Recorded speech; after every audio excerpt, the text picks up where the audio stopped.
Sa iba pang balita, dumako naman tayo sa Kongreso. Mukhang magpapakita na ang puganting si Zaldico at handa umanong tumistigo ang dating kongresista sa ihaing impeachment complaint laban kay PBBM.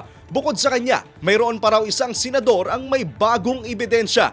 Alamin ang detalye sa umaabanteng balita ni Abante reporter Mavic Trinidad.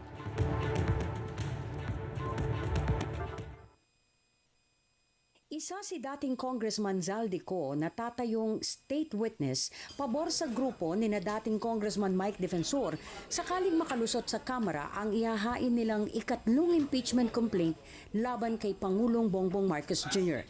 Mismong si Corao ang nagsabing willing siyang tumestigo laban sa Pangulo para patunayang nagkamal ang Pangulo ng bilyong kickback mula sa maanumalyang flood control scandal.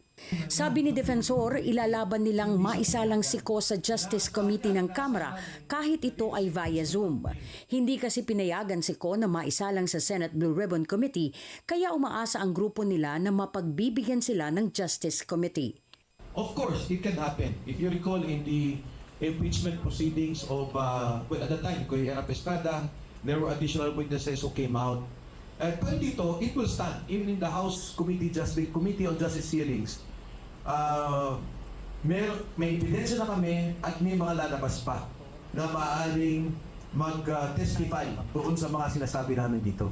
Pero ang problema, hindi pa naihahain ng grupo ni na Defensor ang kanilang impeachment complaint sa Kamara dahil hindi ito tinanggap ng Office of the Secretary General ng mababang kapulungan kahapon. Nabigo silang maihain ang complaint dahil sa katwirang si Secretary General Cheloy Garafil lamang ang may otoridad na tumanggap ng ihahaing impeachment complaint. Si Attorney Garafil ay umalis ng bansa kahapon patungong Taiwan para sa isang official business trip. Pero sabi ng kampo ni na Defensor, tila intensyonal ang ginawang ito ng SecGen. Dahil dito, balak sampahan ng kasong administratibo at kriminal si Garafil at ang ilang tauhan nito dahil nilabag umano ng kanilang tanggapan ang House Rules at ang probisyon na nakasaad sa 1987 Constitution. One, hindi siya nag-iwan ng instructions. Second, wala siyang dinesignate na acting PIC in her absence.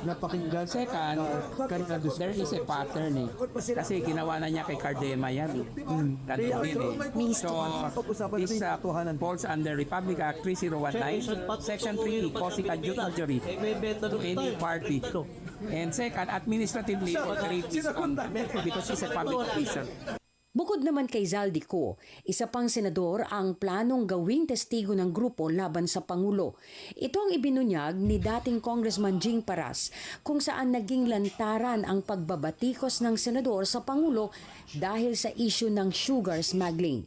Sabi ni Paras, kasama sa kanilang complaint ang pangalan ng senadora para gamitin ang kanyang mga naging pahayag bilang ebidensya laban sa Pangulo.